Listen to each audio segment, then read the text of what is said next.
श्री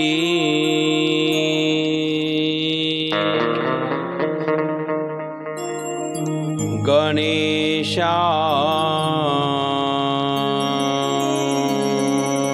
नमः।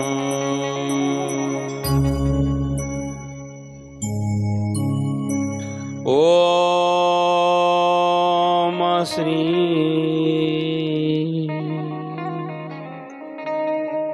सरस्वते नमः। ओम श्री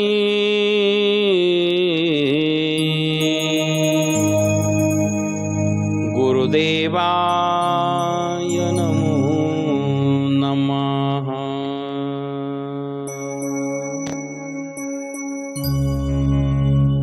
वक्रतुंड महाकाय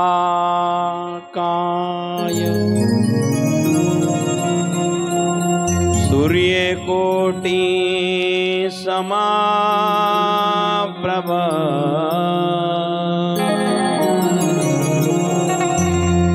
निर्विघ्नं कुरु मे देव।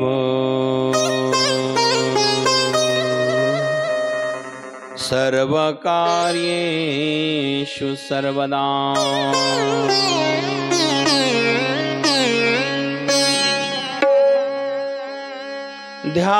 ध्यानमूलं गुरुमूर्ति पूजामूलं गुरु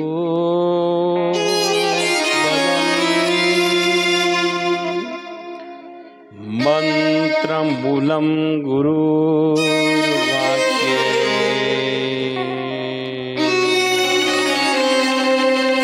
मोक्षमूलं गुरुकृपा।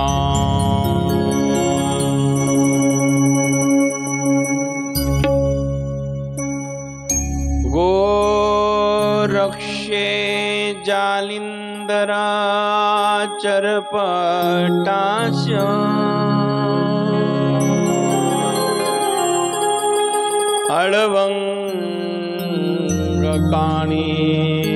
अळवंगकाणीपमचिन्द्र आद्या चौरंगिरेवा नखभर्तरी संज्ञा ओम्याण भूवर्ण नौनाथ सिद्धाः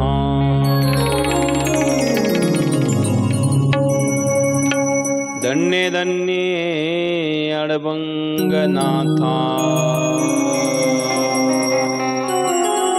तुमच्या चरणी ठेवितो माथा।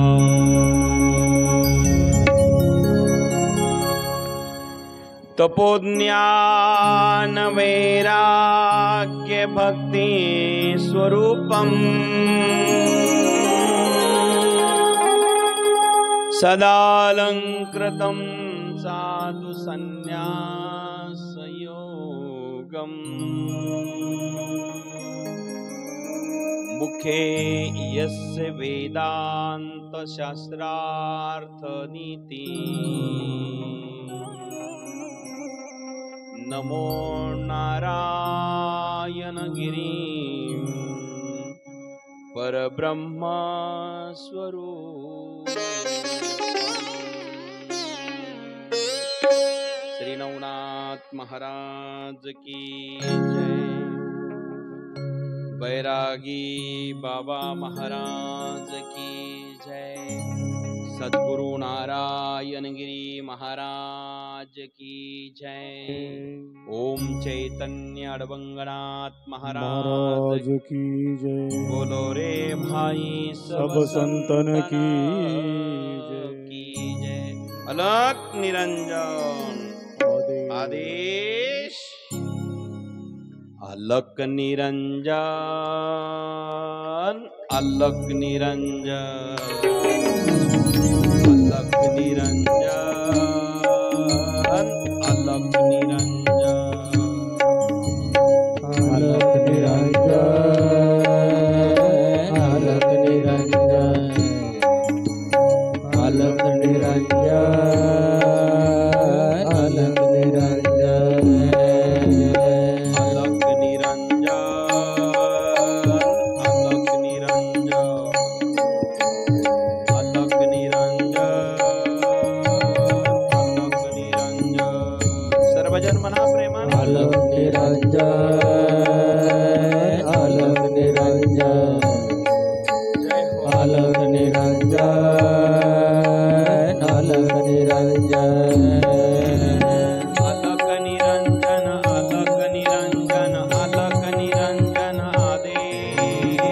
अलख निरंजन अलख निरंजन अलख निरंजन आदेश अलख निरंजन अलख निरंजन अलख निरंजन आदेश अलख निरंजन अलख निरंजन अलख निरंजन आदेश अलख निरंजन अलख निरंजन अलख निरंजन अलख निरंजन जय हो अलख निरंजन अलख निरंजन अलख निरंजन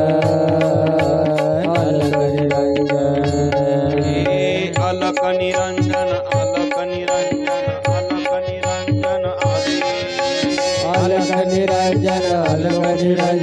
अलख निरंजन आदेश अलख निरंजन अलख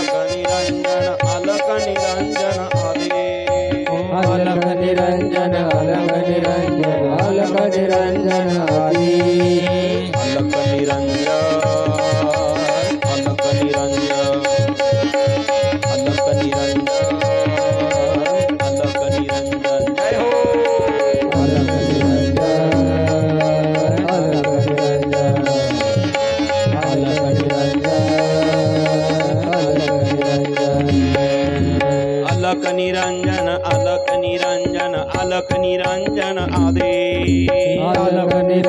अलख निरंजन अलख निरंजन अलख निरंजन अलख निरंजन अलख निरंजन आदेश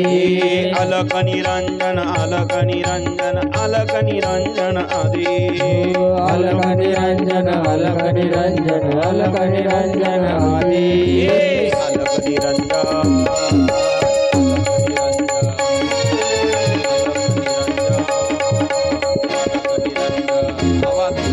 अलख निरंजन अलख निरंजन आदेश अलख निरंजन अलख निरंजन अलख निरंजन अलख निरंजन अलख निरंजन आदेश प्रेम से बोलो आदेश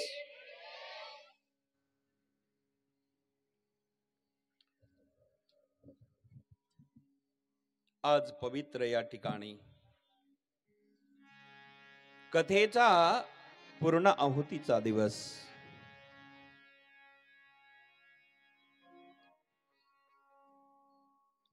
कालपर्यंत आपण सर्वांनी कथा भाग बघितला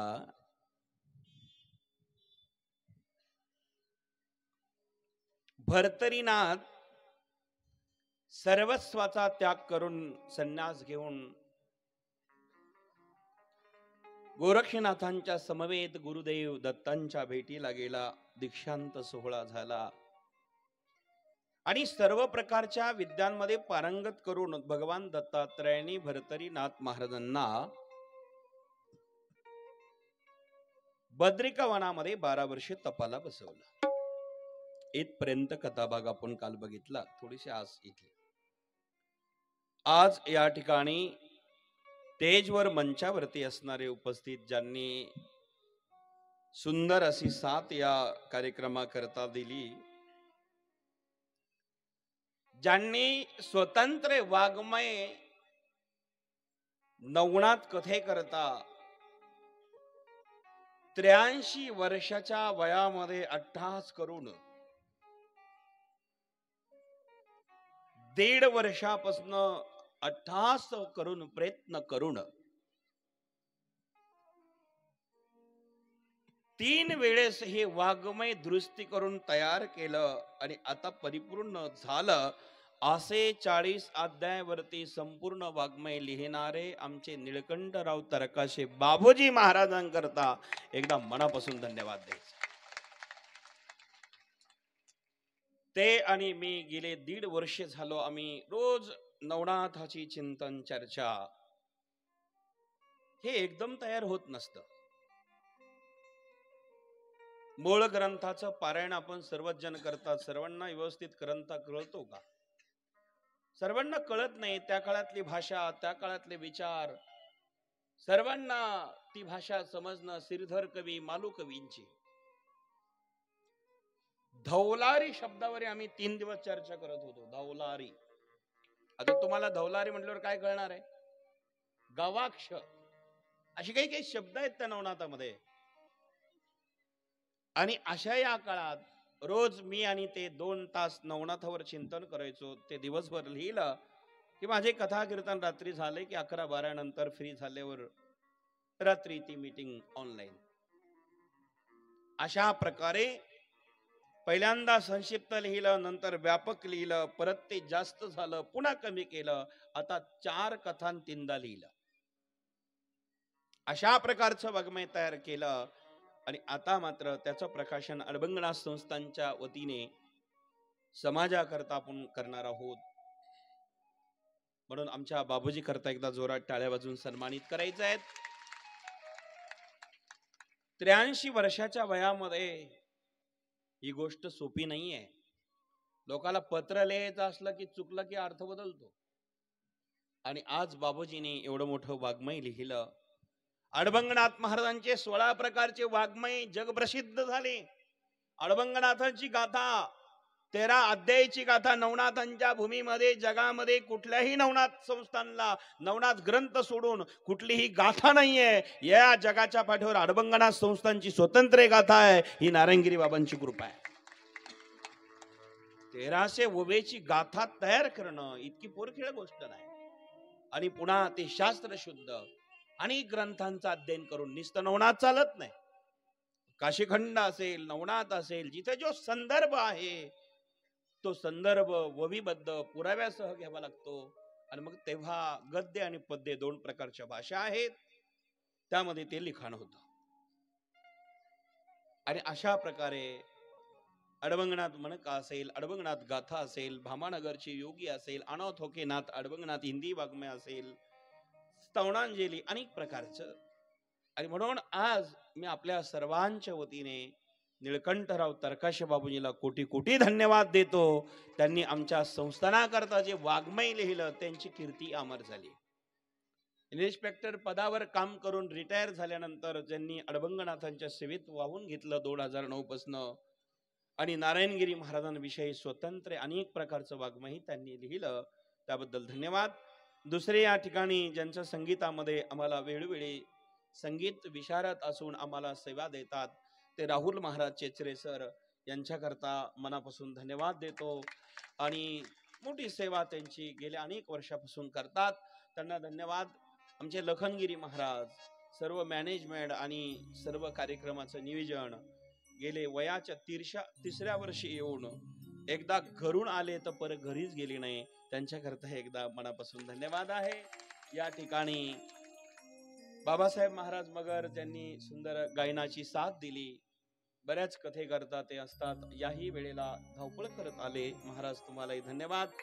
ज्यांनी ऑर्गनच्या माध्यमातून सुंदर आवाज, ज्यांच्या कॅसेटी अनेक मार्केटमध्ये अनेक वर्षापासून आहे, ते साहेबराव महाराज हंडे, ज्यांनी गोविंददेवगिरी महाराजांची कथा आस्था चॅनलला अनेक वेळेस वाजवलेली आहेत. त्यांना आपण गोविंददेवगिरी महाराज म्हणतो, अर्थात व्यास महाराजांबरोबर राहून भारताच्या कानाकोपऱ्यात त्यांनी आपली कीर्ती गाजवली. आज तेही या ठिकाणी आहेत, त्यांनाही धन्यवाद.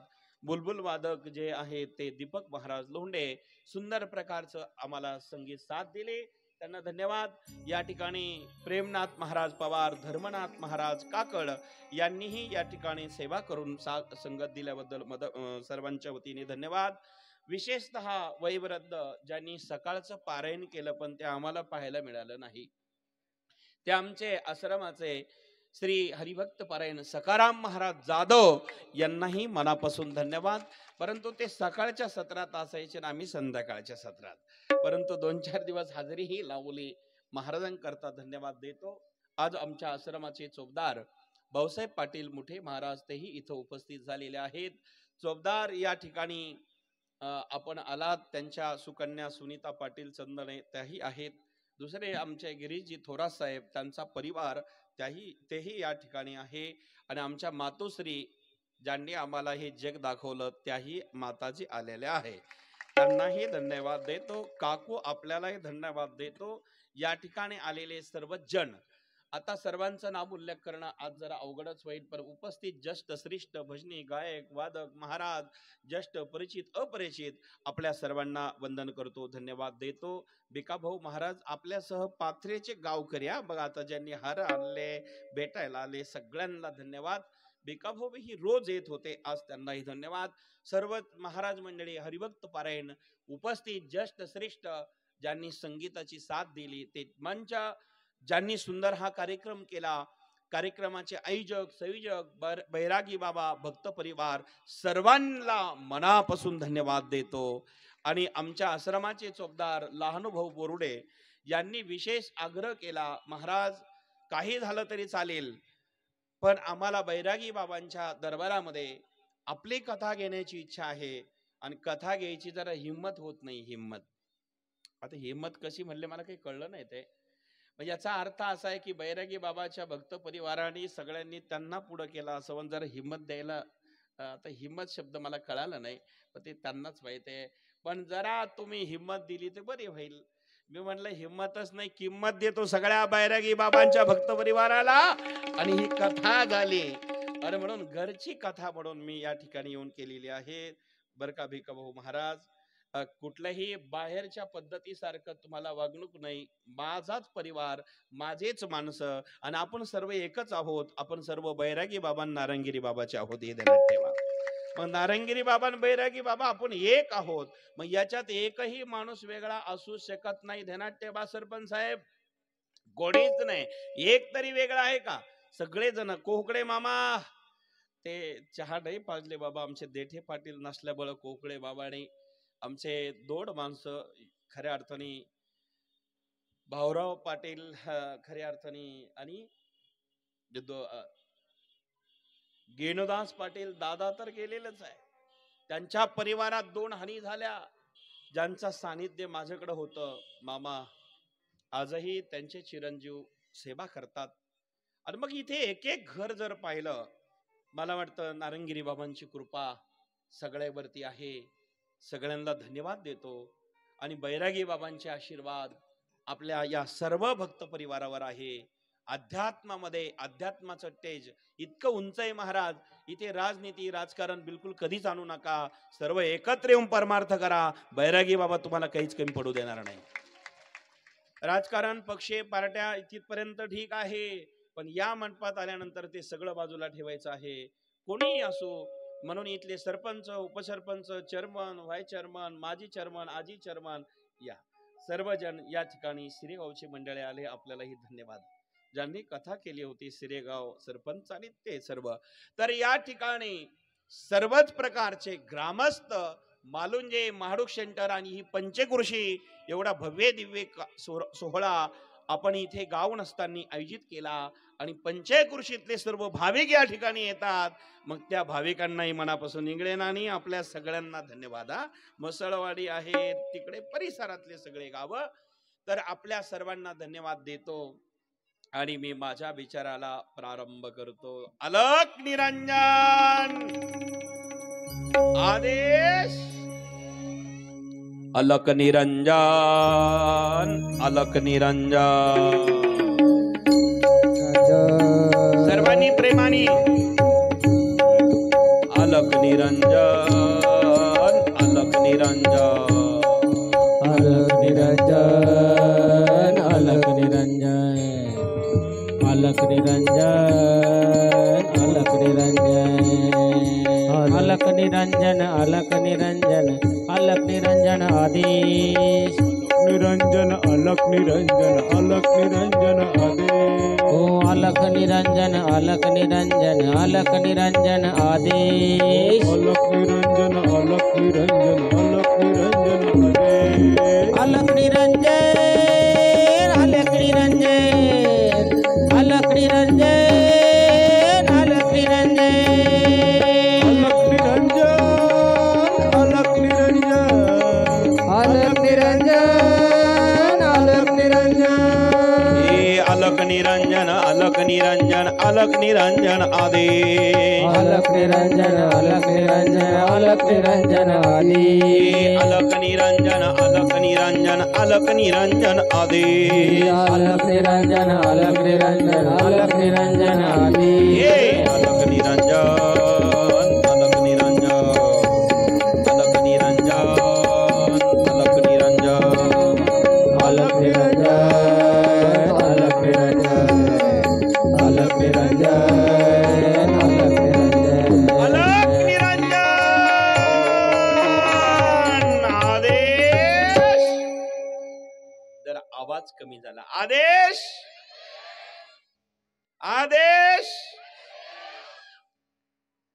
चिमुकल्या बघा किती आनंद घेतात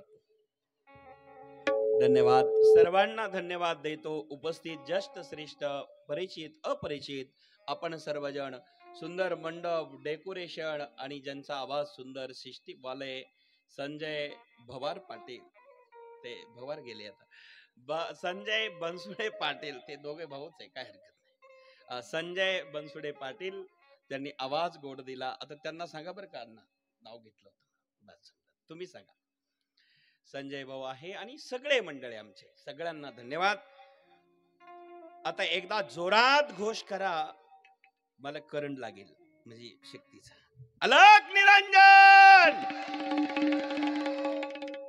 आदेश बस धन्यवाद बाय बापांनो भर्तरीनाथ महाराज विद्या अभ्यास करण्याकरता दत्ताच्या आश्रमात असताना श्री दत्ताश्रमी भर्तरी आणून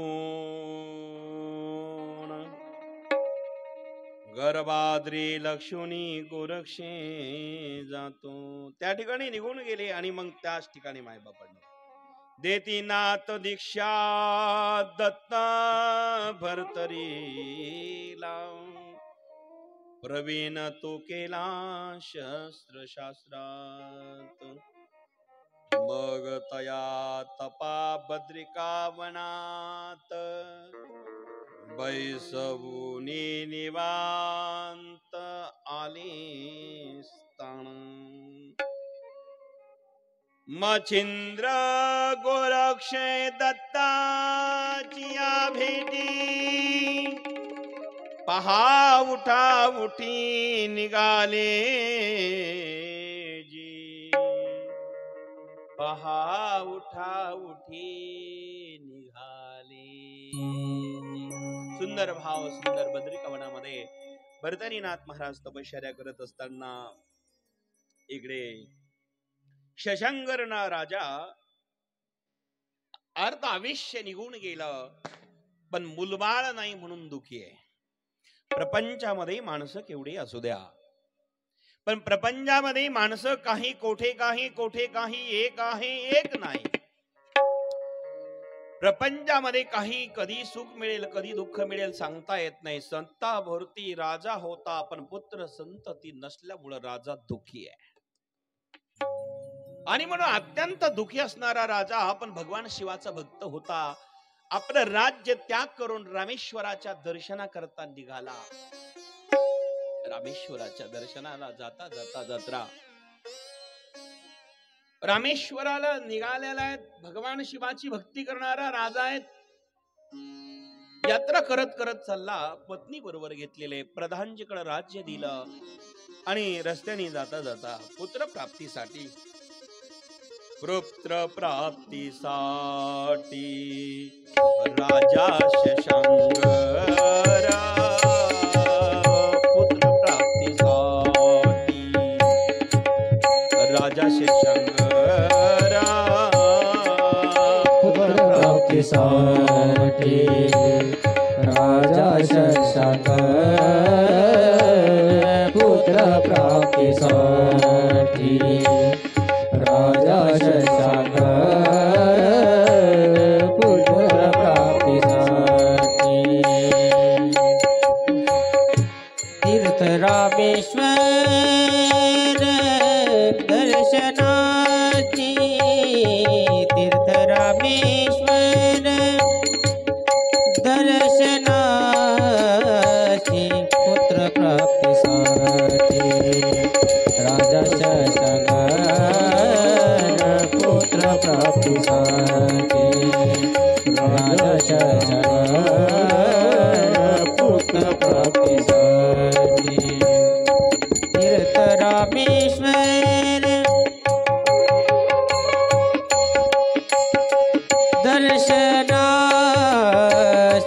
तीर्थ रामेश्वर दर्शनाशी सारा राजभार मंत्र सोपवोनी सारा राजभार मंत्र सोपवोनी तीर्थाटनी पतीसवे जय हो.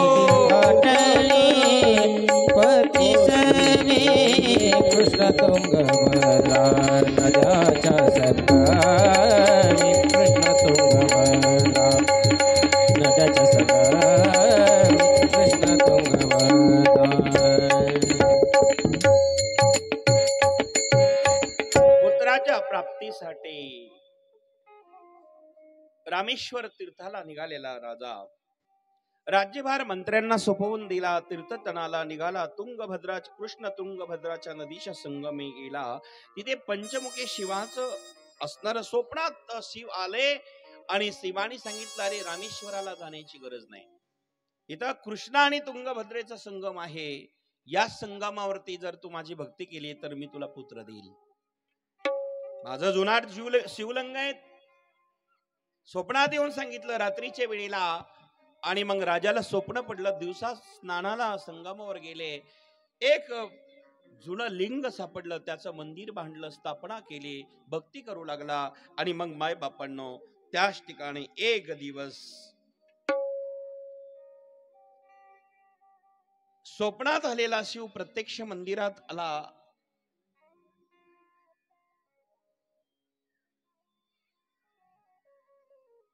रामेश्वराच्या तीर्थावरती सुंदर भाव, सुंदर भक्ती, शिवाचं भक्त तू आहे. एकदा भगवान शिवाने एक सभा बोलवली आणि त्या सभेमध्ये सुलोचना अप्सरेला पाचारण केलं. लोकांच्या मनोरंजनाकरता नृत्य, गायन, वाद्य, कला सुरू झाली. त्यावेळेस सुलोचनेने भगवान शिवाला बघितलं. त्या सभेमध्ये बघितल्यानंतर तिनं शिवाला बघितलं आणि एकच इच्छा निर्माण झाली की शिवासंग काही क्रीडा करावी. भगवान शिवाच्या संगतीत कामना निर्माण झाली, काही क्रीडा करावी. आणि मग ती ताल चुकू लागली, स्वर चुकू लागले, गायन चुकू लागले. तेव्हा भगवान शिव म्हणतात, तू सभेचा भंग केला, शाप दिला, मृत्यू लोकी जाऊन पडशील. ओ शाप द्या महाराज, मी स्वतः तुला भेटेल आणि माझा स्पर्श होता तू शापमुक्त होशील. आज ती सुलोचना अप्सरा स्वर्गातून इथे आली. एका ब्राह्मण पती पत्नीच्या घरी जन्म घेतला आणि तिथे जन्म घेऊन कदंब रूपाने ती वावगू लागली. शरीरी उत्तमा पती पत्नी त्या ठिकाणी ते होते आणि त्यांच्या ठिकाणी कदंब नावाने राहत असताना कदंबा ही शिवाची भक्त. शिव आराधण्यातच आयुष्य तिचं जायचं. एक दिवस कदंबा शिवाचं ध्यान करत असताना भगवान शिव प्रगट झाले आणि कदंबेला दर्शन देण्याकरता प्रत्यक्ष प्रगट होऊन भक्ती करणारी कदंबा आहेत. प्रगट झालेले शिव आहे आणि कदंबे समोर प्रगट झाल्यानंतर ते शिवाचं स्वरूप कदंबेने बघितलं, घाबरली. बाबाच्या गळ्यात भुजगंध हार आहे. आता दिवसा जर साप लांबून दिसला तर अवघड आहे ना. भगवान शिवाच्या गळ्यात साप आहे. साप बघितला, चंद्र बघितला. भगवान शिवाला बघितल्यावर घाबरली. घाबरल्यावर लट लट लट लट लट लट कापू लागली, पळायला लागली. भगवान शिव तिला पकडण्याच्या उद्देशाने पळतात. ती पळते आणि मग त्यावेळेस घडलेली घटना आज भगवान शिव पूर्ण करण्याकरता स्पर्श करू लागले. आणि त्याच ठिकाणी इकडे कदंब रूपाने ती असणारी अप्सरा स्वर्गातील सुलोचना भगवान शिवाच्या स्पर्शाने दोघांच्या त्या क्रीडेमध्ये भगवान शिवाचं तेज खाली गळालं आणि तिथे राजा शशांकर अर्घ देणे करता हातात गंगाजल घेतलेले आहेत कृष्ण आणि तुंगभद्रेचं आणि भजन करू लागला. ओम नमः शिवाय, ओम नमः शिवाय, हर हर भोले नमः शिवाय, ओम नमः शिवाय, ओम नमः शिवाय, हर हर भोले नमः शिवाय, ओम नमः शिवाय, ओम नमः शिवाय, हर हर भोले नमः शिवाय, ओम नमः शिवाय ओम नमः शिवाय हर हर भोले नमः शिवाय शिवाय ओम नमः शिवाय हर हर भोले नमः शिवाय ओम नमः शिवाय ओम नमः शिवाय हर हर भोले नमः शिवाय नमः शिवाय ओम नमः शिवाय हर हर भोले नमः शिवाय ओम नमः शिवाय ओम नमः शिवाय हर हर भोले नमः शिवाय नमः शिवाय ओम नमः शिवाय हर हर भोले नमः शिवाय नमः शिवाय ओम नमः शिवाय हर हर भोले नमः शिवाय नमः शिवाय ओम नमः शिवाय हर हर भोले नमः शिवाय नमः शिवाय ओम नमः शिवाय हर हर भोले नमः शिवाय नमः शिवाय ओम नमः शिवाय हर हर भोले नमः शिवाय नमः शिवाय ओम नमः शिवाय हर हर भोले नमः शिवाय नमः शिवाय ओम नमः शिवाय हर नमः शिवाय हर हर भोले नमः शिवाय नमः शिवाय ओम नमः शिवाय हर हर भोले नमः शिवाय नमः शिवाय ओम नमः शिवाय हर हर भोले नमः शिवाय नमः शिवाय ओम नमः शिवाय हर हर भोले नमः शिवाय नमः शिवाय ओम नमः शिवाय हर हर भोले नमः शिवाय ओम नमः शिवाय ओम नमः शिवाय हर हर भोले नमः शिवाय नमः शिवाय ओम नमः शिवाय हर हर भोले नमः शिवाय नमः शिवाय ओम नमः शिवाय हर हर भोले नमः शिवाय ओम नमः शिवाय ओम नमः शिवाय हर हर भोले नमः शिवाय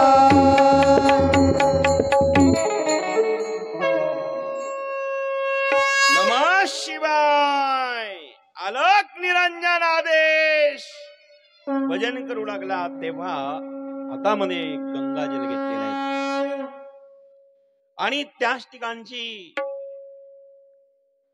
कदंब घाबरलेले आहेत. भगवान प्रकट झाले आणि त्याच ठिकाणी देखोनी पळाली शिवे ते स्पर्शाली शाप मुक्त झाली सोलोचना देखोनी पळाली शिवे ते स्पर्शाली शाप मुक्त झाली सोलोचना कोणी पडाली शिवती स्पर्शाली शाप मुक्त झाली सुरोचना कोणी पडाली शिवती स्पर्शाली शाप मुक्त झाली सुरोचना भगवान शिवाला बघितला घाबरली अकराळ विकराळ स्वरूप भगवान शिवाच लट लट लट लट कापू लागली. भगवान धावले स्पर्श केला पकडला आलिंगन दिलं आणि स्पर्श झाल्या झाल्या त्या दोघांच्या किरडेतनं भगवान शिवाचं तेज खाली कळालं.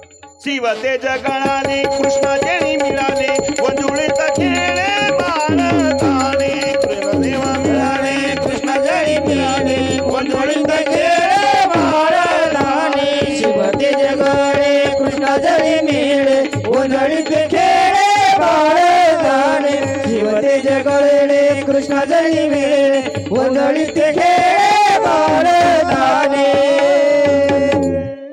अर्घ देण्याकरता पाणी हातात घेतलेला राजा शशांकर त्याच कृष्ण तुरुंगाभद्रेच्या नदीच्या काठावर संगमावर आहे आणि भगवान शिवाचं तेज खाली गळालं पाण्यामध्ये पडलं. पुरुषाचा स्पर्श झाल्या झाल्या त्यातून एक बाळ तयार झालं आणि ते रडायला लागलं.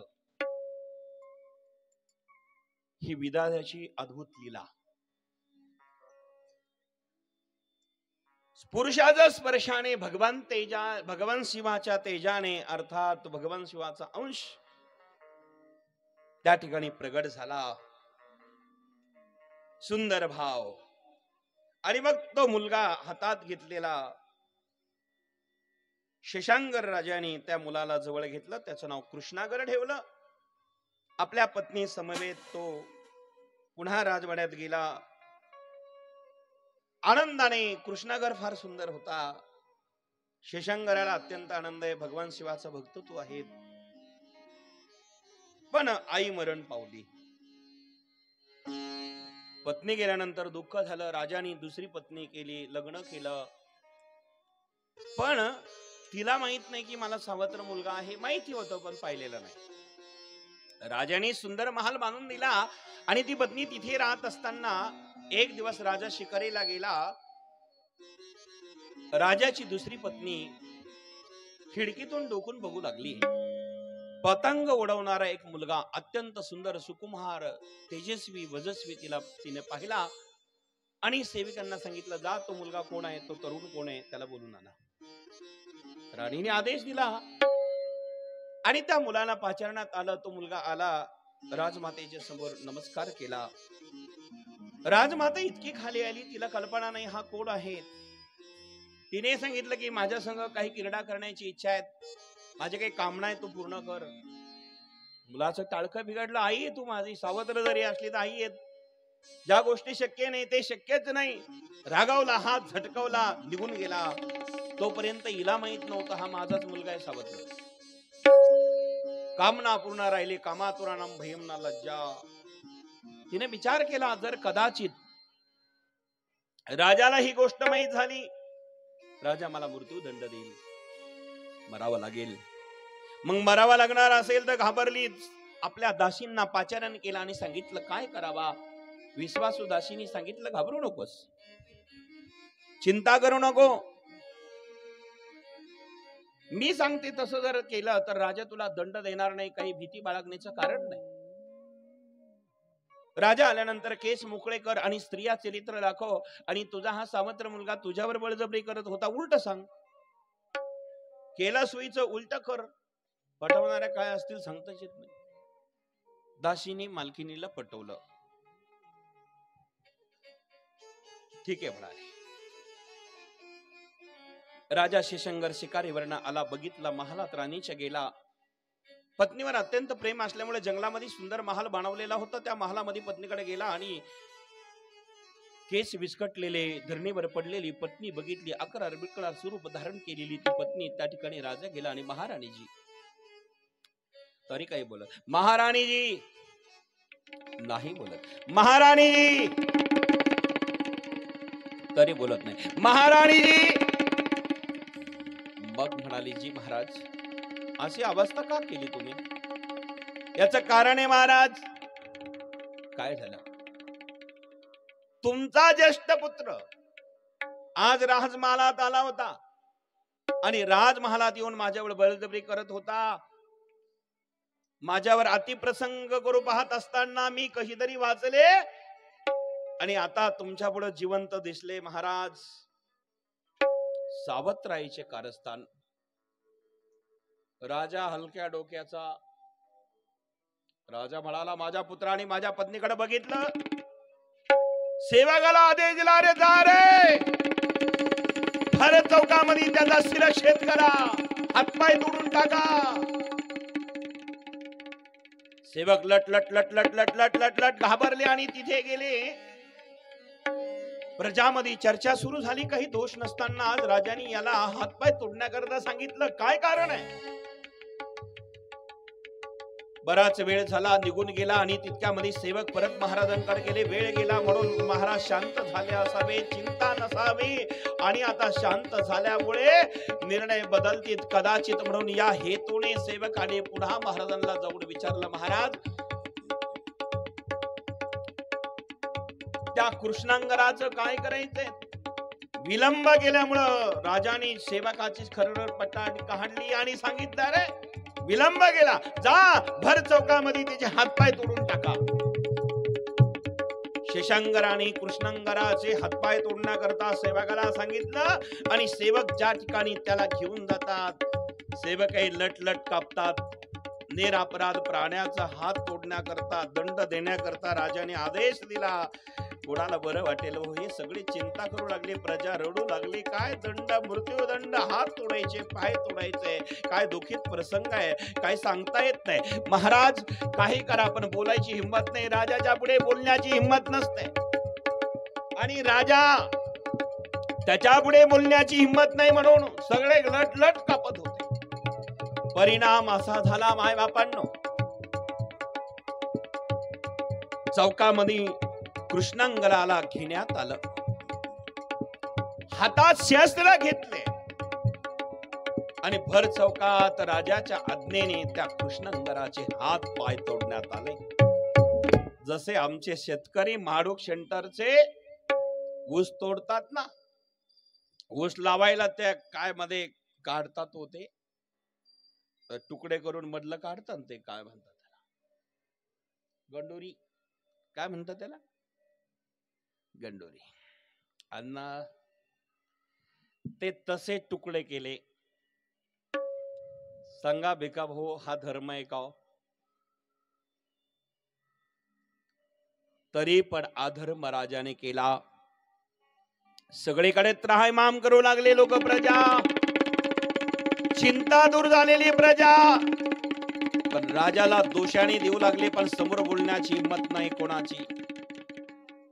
माय बापांनो, अत्यंत दुःखी वातावरण.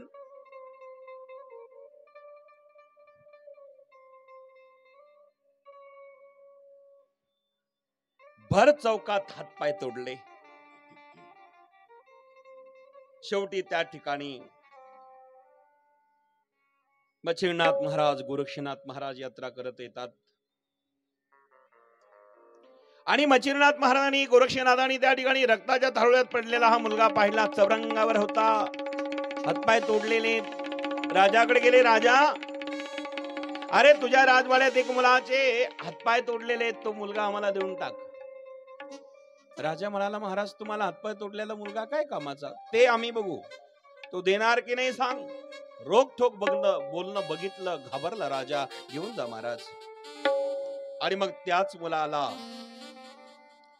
बांधूने चौरंगा आणले चौकात. चौकात आणलेला आहेत. आणि त्याच ठिकाणी मच्छिंद्रनाथ महाराज आलेले.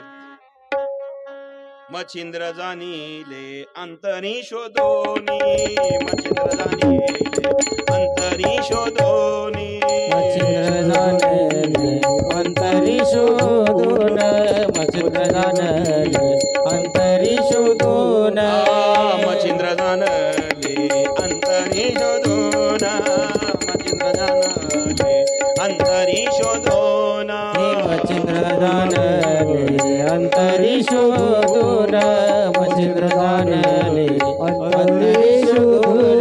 सावत्र आईचे दृष्ट कारस्थान, सावत्र आईचे दृष्ट कारस्थान. हे कशामुळे घडलं असावा? सावत्राईच्या कारस्थानामुळे. आणि मग हा शिवाचा अंश आहे. मच्छिंद्रनाथ महाराजांनी अंतर्यामाने बघितलं, वागून घेतला. तो त्या ठिकाणी त्याला वन औषधी लागल्या, हातपाय तळून काढले आणि हातपाय तळून त्या ठिकाणी घेऊन गेले. दोघही कृष्णांगराला घेऊन जातात.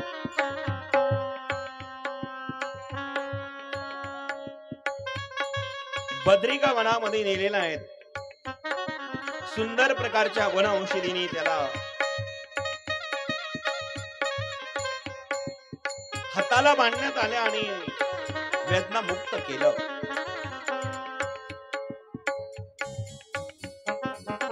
आणि मग त्या ठिकाणी मात्र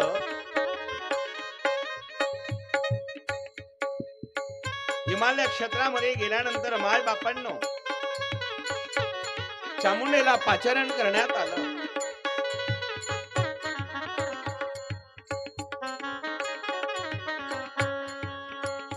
आणि सांगितलं की हा तपश्चर्या करेल. रोज तुम्ही या ठिकाणी फळ आणून द्यायचं करा.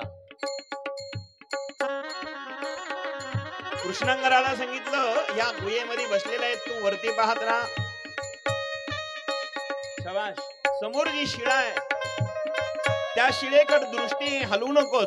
जर हलली कपाळ मोक्ष होईल आणि कपाळावरती कधी पडेल आणि मृत्यू येईल, काही सांगता येत नाही. तू वरती पाहत राहा. तो कृष्णांगर वरती बघू लागला.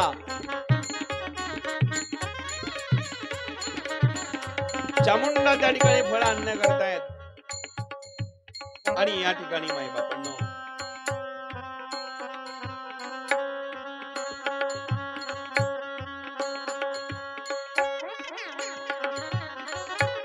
गोरखनाथ, मच्छिंद्रनाथ यात्रा करू लागले. आणि यात्रा करत असताना,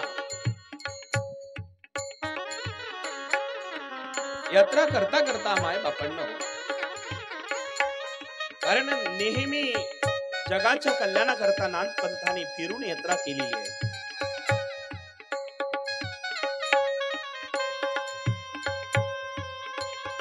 काशी नगरीमध्ये जेव्हा यात्रा करत करत करत ते आले,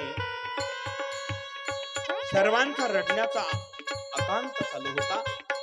सगळे जण रडतात. का रडतात कळत नाही. गोरक्षनाथांनी चौकशी केली, इथं दुःख का? प्रजा दुखी झालेली रडते. काशी नगरीमध्ये दुःखाला पारावार नाही. गोरक्षनाथांनी चौकशी केली. लक्षात आलं तिथला जो राजा आहे तो वारलेला आहे. राजा वारल्यामुळे सर्व प्रजा दुखी आहे. मच्छिंद्रनाथ महाराजांनाही दया आली. एवढी प्रजा ज्या अर्थी प्रेम करते त्या अर्थी राजा कसा असेल, त्याला आपण जिवंत केलं पाहिजे. डोळे लावून बघितलं, त्याचं आयुष्य पूर्ण संपलेलं होतं. नाविलाज झाला मच्छिंद्रनाथांचा. आयुष्य संपल्यामुळे आता अकाल मृत्यू असता तर जीवदान दिला असतं, शिल्लक असतं तर. ऑक्सिजन मध्ये माणसं जातात, ते पूर्ण आयुष्य जात नाही. ज्यांचं आयुष्य संपून जातात, पूर्ण भोगून जातात, त्याला शक्य अशक्य किंवा आयुष्य शिल्लक असेल तर शक्य होतं, पण संपलेलं असेल तर शक्य नाही. मच्छिंद्रनाथ महाराजांनी अंतर्यामाने बघितलं, आयुष्य संपलेलं आहे. तितक्यामध्ये गुरुदेव समोर आहे, हात जोडले गोरखनाथांनी.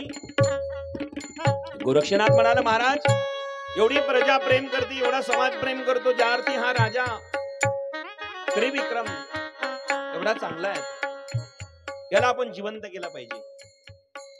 मच्छिंद्रनाथ म्हणाले, नाही रे गोरक्षा, शक्य नाही, ते शक्य नाही. याचं आयुष्य पूर्ण संपलेलं आहे, याला जिवंत करणं शक्य नाही. गोरक्षनाथाला वाईट वाटलं. गोरक्षनाथ म्हणाले, आपण नाथपंथी असूनही माझे गुरु जर म्हणाले हे शक्य नाही, तर मी काय शक्य करणार आहे. वाईट वाटलं त्याला आणि तो म्हणाला, गुरुदेव काही झालं तरी चालेल, पण मी याला जिवंत करेल, आणि नाही करू शकलो तर मी अग्नी समाधी घेईन. मच्छिंद्रनाथ महाराज डोक्याला हात लावतात. काय केलंस गोरक्षा, काय केलंस हे? अरे पूर्ण आयुष्य झालं होतं, याला जिवंत करणं शक्य नाही बाबा. मला काय, तुलाही शक्य नाही. आयुष्य शिल्लक नाही, आता ते शक्य नाही. आयुष्य करी उनी मग काय करील दिव्य औषधाने. बरोबर आहे, ज्ञानेश्वरी सांगतात. दिव्य औषधी जरी आली तरी आयुष्य नसेल तर मग शक्य नाही. मच्छिंद्रनाथ म्हणाले, काय केलंस हे, काय केलंस? अंतर्यामी गोरक्षनाथ महाराज ध्यान करतात, पाहतात, तर याचं आयुष्य पूर्ण संपलेलं आहे. लक्षात आला, आता यालाही जिवंत करणं शक्य नाही. पण वचन दिलं, नाही केलं तर मी मृत्यूदंड घेईल. आणि मग लाकडं गोळा केले, चिता रचली. चिंतातुर मच्छिंद्रनाथ म्हणाले, वड्यासाठी डोळा देणारा माझा प्रिय शिष्य मृत्यूला स्वीकार करायला नाकारणार नाही. आणि म्हणून मच्छिंद्रनाथ म्हणाले, अग्नी समाधी घेऊ नको, मी आहेस, चिंता करू नकोस. याला जिवंत करणं शक्य नाही, पण आता मी 12 वर्षे याच्या देहामध्ये प्रवेश करून, परकार्या प्रवेश करून 12 वर्षे राहतो आणि हे राज्य कारभार चालवतो, म्हणजे तुझं वचन सत्य होईल आणि रेवती राणी प्रसन्न होईल. ठीक आहे, माझ्या देहाचं तू रक्षण कर. 12 वर्षांनी पुन्हा आम्ही माझ्या मच्छिंद्रनाथांच्या देहात प्रवेश करून आपण नाथ कार्य करू. आता तुझं वचन मिथ्य न होता मी या राजाच्या देहामध्ये प्रवेश करतो. ही चर्चा फक्त गोरखनाथ मच्छिंद्रनाथांनाच माहितीये. प्रजा रडते, बाकी ज्यांचं स्नान घालायचं चालू आहे, कोणी ज्या क्रिया असतात अंत्यविधीच्या चालू आहे, शेवटी खांद्यावरून चितेवर नेण्यात आलं, हे लोकांना माहितीच नाही. पण संत किती दयाळू असतात बघा ना, बघा काही संबंध आहे का. शेवटी स्वतः मच्छिंद्रनाथ महाराजांनी आपला देह एका व्यवहारामध्ये अर्थात गुहेमध्ये नेऊन ठेवला आणि स्वतःच्या देहातनं प्रवेश आत्मेने त्या देहामध्ये केला, परकाया प्रवेश.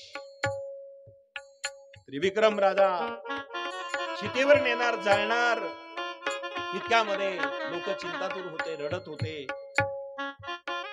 गोरक्षनाथाला सांगितलं, देह सांभाळ, मी राज्य 12 वर्ष करतो, पुन्हा माझ्या देहात प्रवेश करतो. त्याला परकाया प्रवेश म्हणतात. आपल्यात नाही का, एखाद्याचं हृदय गेला असेल तर हृदयदान दिलं तर दुसरा माणूस जिवंत होतो. हा शोध नवनाथ आणि मच्छिंद्रनाथांनी जगात लावलेला आहे. त्यांना तेव्हा हृदयदान देण्याचा. आपण किडनी दान देतो की नाही, याची किडनी त्याला चालते, अर्थात परकाया याच्यातली त्याच्यात जाते की नाही, म्हणजे याला परकाया प्रवेश म्हणतात. किडनी दान, हृदयदान, नेत्रदान, रक्तदान, काही नाही कळलं तर अन्नदान, हे दानच आहे. हृदयदान, परकाया प्रवेश केला आणि इकडे रडणारी प्रजा तितक्यामध्ये मच्छिंद्रनाथ महाराज त्रिविक्रमाच्या हृदयामध्ये प्रवेश करून प्रगट झाले आणि लोक त्या ठिकाणी चितेवर ठेवणार उठून उभे राहिले. एकच गर्जना, त्रिविक्रम महाराज की जय. सर्वांना आनंद झाला. राजा मच्छिंद्रनाथ महाराज परकाया प्रवेश करून रेवती राणीच्या समवेत राहू लागला आणि ज्या काही क्रिया त्रिविक्रम करत होता तशाच प्रकारच्या क्रिया मच्छिंद्रनाथ महाराज या देहेत करतात. अंतर्यामी मच्छिंद्रनाथ महाराजांनी राज्य व्यवस्थित चालवलं. शेवटी राणीलाही भेद कळाला नाही तर प्रजाला कधी कळणार. अशा प्रकारचं राज्य त्या दोघांच्या सहवासातनं त्यांच्या पुढे एक सुंदर रत्न जन्माला आलं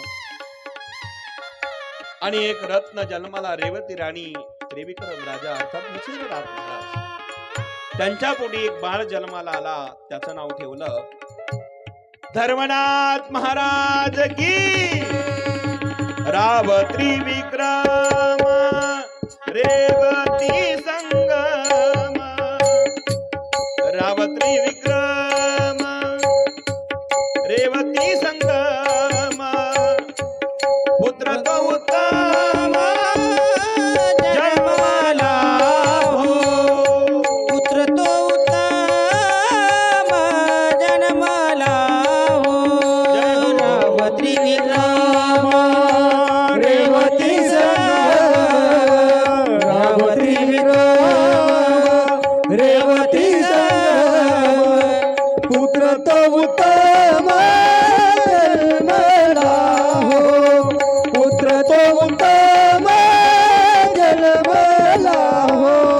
शिव मंदिरात राव नित्य येते रेवती सोबत, धर्मनाथ रेवती सोबत, धर्मनाथ पुत्र धर्मनाथ लाडका बहुत, खेळे मंदिरात धुडू धुडू, खेळे मंदिरात धुडू धुडू.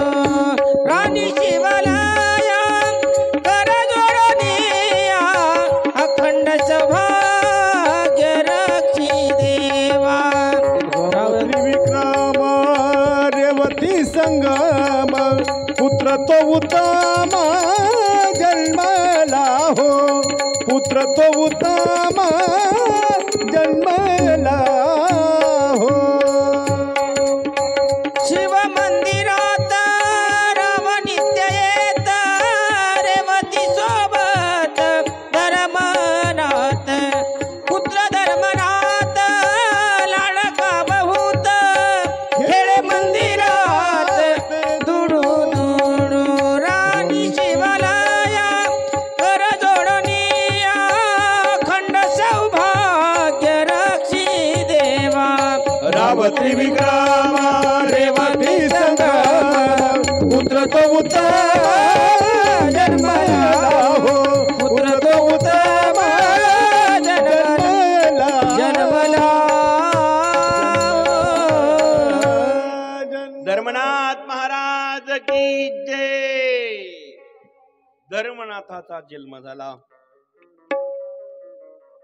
राव त्रिविक्रम रेवती संगम, पुत्र तो उत्तम जन्मला तू. बाळ जन्माला आला, उत्तम धर्मनाथ नाव ठेवण्यात आलं आणि अत्यंत आनंद. शिवाचाच तो अंश धर्मनाथ. बाळ क्रीडा करू लागला. इकडे 12 वर्षे पूर्ण राज्य केलं आणि मच्छिंद्रनाथ महाराज आनंदाने त्या ठिकाणी राज्य करत आहेत. गोरक्षनाथ महाराजांची यात्रा सुरू आहेत. गोरक्षनाथ महाराज गुरूंच्या नामाचा जप करत तीर्थयात्रेला पुजारणीच्या ताब्यात देह दिला, भुयाऱ्यात ठेवला आणि आता त्या विवारात देह ठेवून यात्रा करत करत करत करत करत करत करत निघाले आणि गोरक्षनाथ महाराज महाराष्ट्रात आले गोदावरीच्या कडेला. आणि गोदावरीच्या कडेनी यात्रा करता करता भामानगरी या गावामध्ये भामानगर गावात आले आणि दुपारच्या वेळेला त्यांना एक शेतकरी दिसला. भामानगर मध्ये येऊन एक शेतकरी दिसला आणि भुकीने व्याकुळ झालेले गोरखनाथ महाराज त्याच्या जवळ गेले आणि सांगितलं, अलक निरंजन भिक्षाम देही. तो शेतकरी जेवायला बसला होता. जेवणार प्रारंभ झाला. जेवणार तितक्यामध्ये गोरखनाथ महाराज आले आणि त्या ठिकाणी अलग भिक्षाम देही त्या शेतकऱ्याने गोरक्षनाथ महाराजांना संपूर्ण शिदूर दिली. गोरक्षनाथ महाराजांचा आत्मतृप्त झाला. जेवण झालं, ढेकर तृप्तीचा दिला आणि सांगितलं, बाळा शेतकऱ्या तुझं नाव काय आहे? महाराज माझं नाव माणिक आहे. मी शेती करतो म्हणून मला लोक माणिक शेतकरी म्हणतात. ज्वालामाई शिवबाबा हे माझे आई वडील आहे. ज्वालामाई आणि शिवबाबाचा मी पुत्र माणिक माझं नाव. या भामानगरचा मी आहे. गोरखनाथ म्हणाले, बाळा माणिका मी तुझ्यावर प्रसन्न झालो, काय पाहिजे मागून घे. माणिक म्हणाला, महाराज तुमच्याकडे काय आहे द्यायला?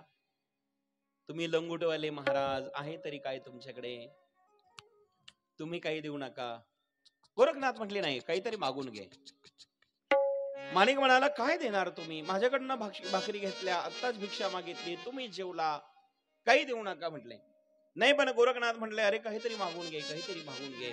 तो माणिक म्हणाला, मला पाहिजे काही नाही महाराज, तुम्हालाच काय लागत असलं तर घेऊन जा. उलटा बोलला. गोरखनाथ म्हणाले, हा जरा अडबंगच दिसतो, सरळ बोलत नाही. ठीक आहे म्हणाले, काय देशील? काय मागाल ते देईल महाराज, सांगा. प्राण जरी मागितला तरी देईल. प्राण नको देऊ म्हटले, तुझं मन दे, तुझं मन मला दे. आणि मन दे म्हटल्यानंतर गोरक्षनाथ महाराज माणिकाने सांगितलं की ठीक आहे, काय मागितलं? मन देऊन टाकतो. पाणी सोडलं, संकल्प सोडला आणि मन दान दिलं. माणिकाने सांगितलं, आजपासून मनात येईल ती गोष्ट करू नको. ठीक आहे महाराज. आणि मनात येईल ते करू नको असं म्हटल्यानंतर मन दान दिलं. आजपासून मनात येईल ते करायचं नाही. ठीक आहे महाराज, करणार नाही. गोरक्षनाथ महाराज आशीर्वाद देऊन निघून जातात. माणिकाच्या मनात आलं घरी जायचं, पण लक्षात आलं मन साधूला दिलं. मग मनात आलं घरी जायचं नाही. मनात आलं शिळेवर उभा होता, वेला बैठण घेतलेलं आहे. मनात आलं शिळेवर नाही इकडे तिकडे फिरावा, फिरायचंच नाही. मनात येईल ते करायचं नाही. मनात आलं अन्न पाणी खायचंय, पण खायचंच नाही. 12 वर्षे शेतकऱ्याचा मुलगा शिळेवर उभा राहिला. 12 वर्ष शेतकरी पोरा उभ शिळेवर, आवत येठन भर डोईला. ओ आवत येठन भर डोईला. सर्वांनी वर हात करून कृषीरा आवाज द्या महाराज. उभा हा माणिक टपाला. कृषीरा उभा हा माणिक टपाला. कृषीरा उभा हा माणिक टपाला. कृषीरा उभा हा माणिक टपाला. शेतकरी पोर उभ शिळेवर.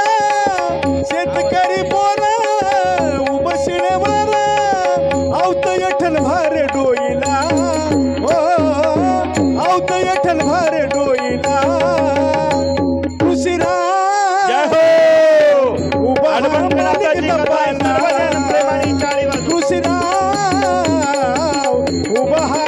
माणिक तपाला कृषीराज उभा हा माणिक तपाला कृषीराज उभा हा माणिक तपाला शिवदास ज्वालाची भक्ती ती पाहून भक्ती ती पाहून अग्निदेव पोटी आले पुत्र ते होऊन अग्निदेव पोटी आले पुत्र ते होऊन कंठानी मेखला गळा रुद्रमाळा कंठानी मेखला गळा रुद्रमाळा भस्मश्री पुंड भाळाला ओ भस्मश्री पुंड भाळाला कृषीराव उभा हा माणिक तपाला कृषीराव उभा हा माणिक तपाला कृषीराज उभा हा माणिक तपाला कृषीराज उभा हा माणिक तपाला दक्षिण गंगा गोदावरी तीर दक्षिण गंगा गोदावरी तीर अडबंग नांदतो ठाण भामनगर राम अश्रुशिळा चला पाहू डोळा राम अश्रुशिळा चला पाहू डोळा निंबतळी पाहू नाथाला हो निंबतळी पाहू नाथाला कृषीराव उभा हा माणिक तपाला जय हो कृषीराव उभा हा माणिक तपाला कृषीराज उभा हा माणिक तपाला कृषीराज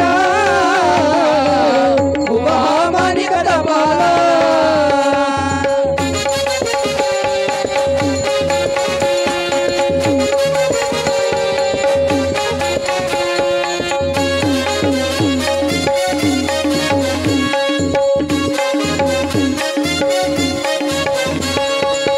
सद्गुरु नारायण गिरी ते महासंत सद्गुरु नारायण गिरी हे महासंत गोरक्षनाथानी दिला त्या दृष्टांत गोरक्षनाथानी दिला दृष्टांत करा जीर्णोद्धार बांधा हो मंदिर करा जीर्णोद्धार बांधा हो मंदिर अरुंजीना आदेश केला हो अरुंजीना आदेश केला कृषीराव उभा हा माणिक तपाला कृषीराव उभा हा माणिक तपाला कृषीराज उभा हा माणिक तपाला कृषीराज उभा हा माणिक तपाला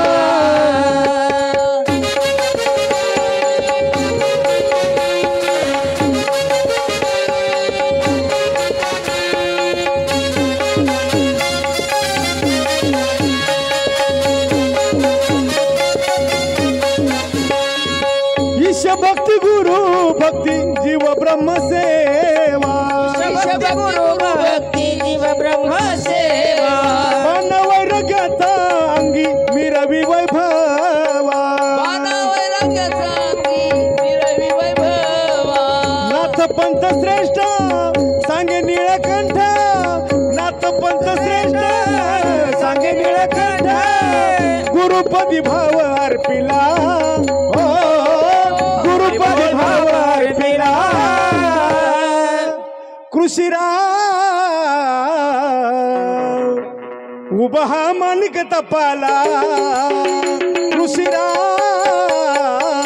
उभा हा माणिक तपाला कृषीराज उभा हा माणिक तपाला कृषीराज उभा हा माणिक तपाला कृषीराव उभा हा माणिक तपाला कृषीराव उभा हा माणिक तपाला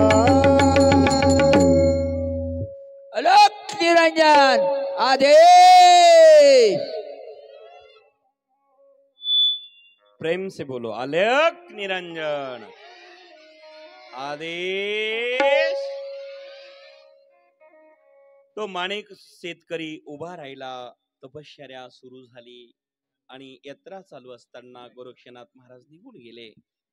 12 वर्ष अन्न पाण्याविना त्या ठिकाणी तपश्चर्या सुरू आहेत. या ठिकाणी यात्रा करता करता करता मायबापांनो, गोरक्षनाथ महाराज चौरंगीनाथ महाराजांकडे जातात आणि त्या ठिकाणी बघितलं चौरंगीनाथ महाराज ही तपश्चर्या करताय, इकडं माणिक शेतकरी ही तपश्चर्या करतो, अर्थात कृष्णांगर. गोरक्षनाथ महाराजांची त्या ठिकाणी यात्रा सुरू आहेत. मुक्काम दर मुक्काम करत करत करत करत करत करत करत काशी क्षेत्रात पुढे आले. तिथे मच्छिंद्रनाथ महाराजांचा दिहे. एक दिवस अशी घटना घडली, 5 वर्षाचा धर्मनाथ झाला. या ठिकाणी 5 वर्षाच्या वयामध्ये धर्मनाथ आहे. मुलगा मोठा झाल्यावर काय करावा हेही नवनाथ कथा सांगते, लक्ष द्या. आपल्या मुलाच्या हस्ते मंदिरात जाऊन पूजा करावी, आराधना करावी आणि त्याच्या हाताने दान धर्म करावा. त्याला आयुष्य चांगलं मिळतं, आरोग्य चांगलं मिळतं. आज त्या ठिकाणी धर्मनाथाच्या हाताने त्रिविक्रम राजा अर्थात रेवती राणी मच्छिंद्रनाथ महाराज धर्मनाथाच्या हाताने शिव पूजा करू लागले, भगवान शिवाची पूजा. परिणाम रेवती राणी आली, मंदिरात पूजा झाली, धर्मनाथांच्या हस्ते अन्नदान झालं. 5 वर्षाचं वय आहे आणि शिवाकडे तिने एकच मागणी मागितली. स्त्रियांची एकच मागणी असते की मी सती जावी, पतीच्या आधी मी जावे. तिने सांगितलं की मी माझ्या पतीच्या आधी गेले पाहिजे, मला वैधव्य कधी प्राप्त होऊ नये. ही शिवाला प्रार्थना केली, मागणी मागितली आणि तेव्हा पुजारीनं हसली. पुजारीनं हसली आणि म्हणाली, राणी देखत काही बोलू शकत नाही पण हसली. राणी समोर हसल्यानंतर राणीने तिला बाजूला घेऊन गेली आणि अभय दिलं. सांगितलं तू का हसली, सांग हसण्याचं कारण काय. अभय वचने, घाबरू नको, भीती बाळगू नको, का हसलीस सांग. अभय दिल्यानंतर ती म्हणाली, राणी सरकार तुम्ही आधीच विधवा आहे आणि पुन्हा वैधव्य येऊ नये अशी प्रार्थना करतात, हे योग्य नाही म्हणून मी हसले. ती म्हणाली, काही पागल झाली की काय, माझा पती जिवंत आहे त्रिविक्रम, मी त्याच्या समवेत पूजा करते, आमचा पुत्र धर्मनाथ आहे आणि मला तू विधवा म्हणते, हे शोभत का. ते म्हटले, महाराणीजी माफ करा पण खरं सांगू का, तुम्ही विधवाच आहे. म्हणजे अगं पती जिवंत असल्यावर कोणी विधवा असतं का. नाही म्हटले विधवाच आहे. कसं काय, कारण असं आहे म्हटले, जो पती तुमचा दिसतो तो पती तुमचा नाहीच आहे, मग तुमचा पती मेला म्हटले. आता ही गोष्ट पटन का असं कोणी सांगितलं तर, कोणत्या पत्नीला पटेल हो पती मेला दिसतोय जिवंत. जर अशा एखाद्या पत्नीला जर एखादा सांगायला गेला, चप्पल नाही काढायची. आमच्या माता बहिणी फार हवळ्या असतात, त्यांना ह्या सहन गोष्टी होत नसतात. तुम्ही बघा, तुम्ही कधी जरी आमच्या मातेला प्रसन्न करायचं असेल ना, तर एखाद्या गावात जर तुम्ही गेला, एखाद्या गावात तुम्ही गेला आणि एखाद्या गावात गेल्यानंतर काही नाही महाराज, त्यांचा स्वभाव हळवा असतो आणि मग काही नाही, त्या बाळाला प्रार्थना करायची, बाळाला प्रार्थना केली, बाळाचं वर्णन केलं, काय बाळ आहे, काय सुंदर मुलगा आहे. आई प्रसन्न होती आणि मग त्यांना सांगते का, हो हे महाराज कुठून आले, अडबंगनाथाचे आहे का, कुठून बैरागी बाबाचे आहेत का, हे सकाराम महाराज जाधव आहे का, हे का भाऊ अर्थात कोण आहे. यांना किती चांगले बोलले हो. आपल्याला कथा झाल्यावर जरा घरी चहा घ्यायला बोलू म्हणा. लक्षात येतं ना, वर्णन बाळाचं झालं यमुनाजी आणि प्रसन्न आई झाली. वर्णन बाळाचं, प्रसन्न आई. याच्या उलट जर सांगितलं काय बाळ चांगलं आहे असं म्हटलं की आई प्रसन्न होते, जर असं म्हटलं काय आई चांगली, चप्पल नाही काढणार का. म्हणजे आई हळवी असते बरं का. बाळाचं वर्णन केलं की आईला प्रसन्नता होते, पण जर तिच्या उलट बोलले की ती सहन करून घेत नाही. आता पती जिवंत असताना पत्नी जरा असे जर दाशी सांगू लागली तुम्ही विधवा आहे, पटेल का? ती म्हणाली काही वेडी का तू? माझा पती त्रिविक्रम राजा इथे आहे आणि तू असं म्हणते. ती म्हणाली नाही, हा विक्रम राजा नाहीच आहे, त्रिविक्रम नाहीच आहे, मग कोण आहे? हा साक्षात योगी मच्छिंद्रनाथ महाराज तुझ्या पतीच्या रूपात आहे, देहामध्ये प्रवेश करू नये. हा देह मच्छिंद्र, जरी देह तुझ्या पतीचा असला, आत्मा मच्छिंद्राचा आहे, ध्यानात ठेव. जो जाणार आहे आणि 12 वर्षे राहणार आहे आणि आता तुझे 5 वर्षे निघून गेले, शिल्लक 7च उरलेले आहे. आता कोणत्या पत्नीला आवडेल व असं? हे जरा निघून जाणार असेल अशी भूमिका ज्या वेळेस दाशी सांगितलं असेल तर राणी म्हणाली ठीक आहे, असं आहे का, हरकत नाही. मग तो मच्छिंद्रनाथांचा देह कुठे आहे? मग भुयारात ठेवला, मी रक्षण करते, दाखव मला. दाखवला तर मच्छिंद्रनाथांचा देह होता. राणी चिंतातूर झाली, काही झालं तरी चालेल पण मला वैधव्य प्राप्त होता कामा नाही. मग चिंतातूर राणीने त्या ठिकाणी मच्छिंद्रनाथ महाराजांचा देह बाहेर काढला. त्याच ठिकाणी देहाचे अनेक प्रकारचे तुकडे केले आणि तुकडे करून जंगलात फेकून दिले. आता जर मच्छिंद्रनाथांचा देहच नसेल तर, आता देह नसेल तर मच्छिंद्रनाथ माझ्या पतीच्या देहातून जाणार नाही, म्हणजे मी आता अमर झाल्याशिवाय राहणार नाही. इकडे गोरक्षनाथ महाराज येऊन बघतात. पूजनीला विचारलं महाराजांचा देह कुठे आहे? मग पूजनीने सर्व घटना सांगितले. मी रेवती राणीला सांगितल्यानंतर राणीने तुकडे केले. गोरक्षनाथ महाराज चिंतातूर, माझ्या गुरुच्या हृदयाचे तुकडे करण्यात आले. अत्यंत चिंतातूर. परिणाम ज्यावेळेस हिने तुकडे केले होते, महादेव आणि पार्वती झोपलेले असताना पार्वती माता डचकून उठले आणि भगवान शंकराला जागे केलं. बघा ना रेवतीने काय केलंय, मच्छिंद्रनाथाचे तुकडे. आणि मग ते तुकडे मच्छिंद्रनाथ महाराजांचे तुकडे आणण्याकरता स्वतः महापार्वतीने भगवान शंकराला सांगितलं की ते गोळा करून आणा, आपल्या गणाकडे ठेवा. आणि मग तेच त्याच ठिकाणी चामुंडा गेल्या, सगळे तुकडे वेचले, गोळा केले आणि कैलासामध्ये घेऊन गेले. माता पार्वतीच्या आज्ञेने भैरवनाथ त्या ठिकाणी रक्षा करतात. पण चामुंडा म्हणाले आपला शत्रूचे मच्छिंद्र, कारण भैरवाचं मच्छिंद्राचं युद्ध झालेलं आहे आणि युद्ध झालेलं असेल ते किती कधी आले तरी ते तिरकेच पाहतात, ते एकत्र पाहतच नाही. म्हणजे जरी आले जवळ तरी ते असे असणारे जवळ आले तरी पाहत नाही. हे म्हटले बदला घ्यायचाच आता. म्हणजे एका घरात सुद्धा अशी माणसं असू शकतात, एका गावात जिल्ह्यात सुद्धा असू शकतात, हे ध्यानात ठेवा. भगवान शिवाच्या घरचं सांगतो. परिणाम असा झाला, भैरव म्हणाला ठीक आहे, आपल्याला त्रास दिला ना मच्छिंद्रनाथांनी, बघतो त्याच्याकडे. अनेक शिवगण ठेवले, गोरक्ष आला तरी हा देह द्यायचा नाही. निर्णय झाला. चामुंडाई म्हणाले ठीक आहे. गोरक्षनाथ महाराजांनी बघितलं, हा माझा गुरुचा देह आता आहे कुठे? तुकडे जरी केला असेल तर अंतर्यामी गोरक्षनाथ महाराज ध्यान करून बघतात, ते कैलासात आहे. शिवगण रक्षण करतात, भैरवाच्या अधीन आहे. गोरक्षनाथ महाराजांनी सूर्याला आदेश केला, ए सूर्या! सूर्यदेव प्रगट झाले. जी महाराज, जा भैरवनाथाकडे कैलासात आणि त्याच ठिकाणी वीरभद्राकडे जा. वीरभद्राकडनं ते माझ्या गुरुच्या शरीराचे तुकडे देह ठेवलेला घेऊन ये. जरा चिंतन करा. सूर्यनारायणाला आज्ञा देण्याची ताकद गोरक्षनाथात होती. सूर्यदेव म्हणाले ठीक आहे महाराज, आपल्या भाषेत संदेश घेऊन जाणारा सूर्यनारायण वीरभद्राकडे जातात. सांगितलं, वीरभद्रा, मच्छिंद्रनाथ महाराजांचा देह आहे ठेवलेला तुझ्याकडे, गोरक्षनाथ महाराजांना पाहिजे, दे आता. शिष्टाई करू लागला सूर्य. पण वीरभद्राने त्याचं एकही ऐकलं नाही, निरुत्तर केलं आणि शेवटी जड पावलाने सूर्य गोरक्षनाथाकडे आला. महाराज तू काही ऐकत नाही. लालमुंड गोरक्षनाथ महाराज झाले. सूर्याला म्हटले जा तू आता, मी बघतो.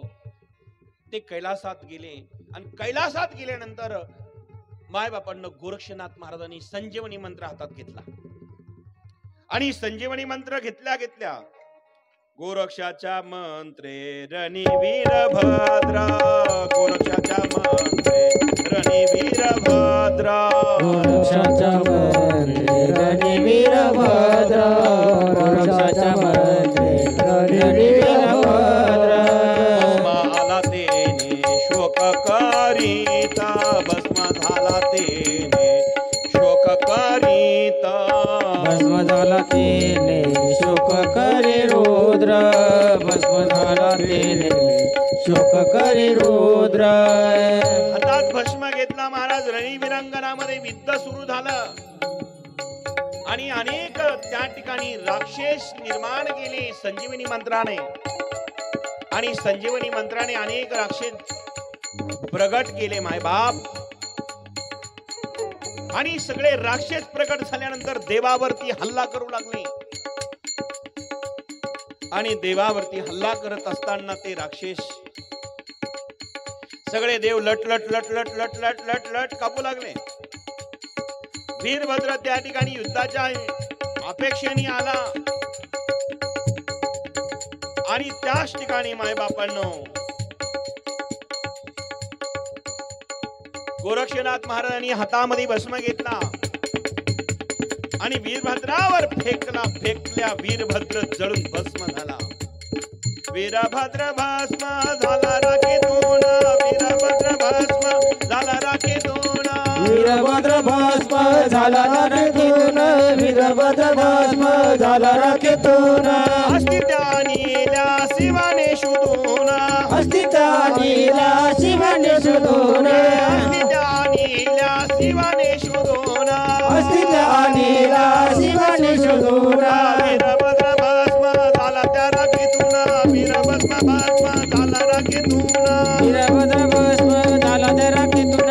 वीरभद्र भस्म झाला त्या राखेतून. वीरभद्र भस्म झाला राखेतून. वीरभद्र भस्म झाला राखेतून. भस्म फेकल्या फेकल्या वीरभद्र नष्ट झाला. आणि वीरभद्र त्या ठिकाणी नष्ट झाला. अनेक शिवगण अनेक त्या ठिकाणी नष्ट केले. आणि मायबापांनो त्याच ठिकाणी भगवान शंकर आले. शंकरालाही हरवलं. विष्णू आले. विष्णूलाही हरवलं. आणि त्याच ठिकाणी अनेक देवांना हरवू लागला गोरक्षनाथ महाराज. सगळी कैलासातली नगरी भयभीत झाली. काय करील सांगता येत नाही. शेवटी शंकर त्या ठिकाणी दुःख करू लागले. हरलेले पुत्र मोहासाठी अत्यंत दुःखी झाले. आणि मग गोरक्षनाथाला दया आली. ज्या शंकराने बद्रीनाथ वनामध्ये माझं रक्षण केलं, मला मदत केली, त्यांचाच पुत्राला मी मारलं, त्यांनाही हरवलं. पुन्हा दया आली. महाराज काय इच्छा आहे सांगा. वीरभद्राला जिवंत करा. मग हस्ती गोळा करून घ्या. जिथं हस्ती असतील त्या हस्ती गोळा करून आणा. आणि मग मायबापांनो शिवानी त्या ठिकाणी हस्त्या आणल्या. अस्ति त्या आणल्या शिवानी शोधूनी. अस्ति त्या आणल्या शिवानी शोधूनी. अस्ति त्या आणल्या शिवानी शोधून. हो अस्ति त्या आणल्या शिवानी शोधून.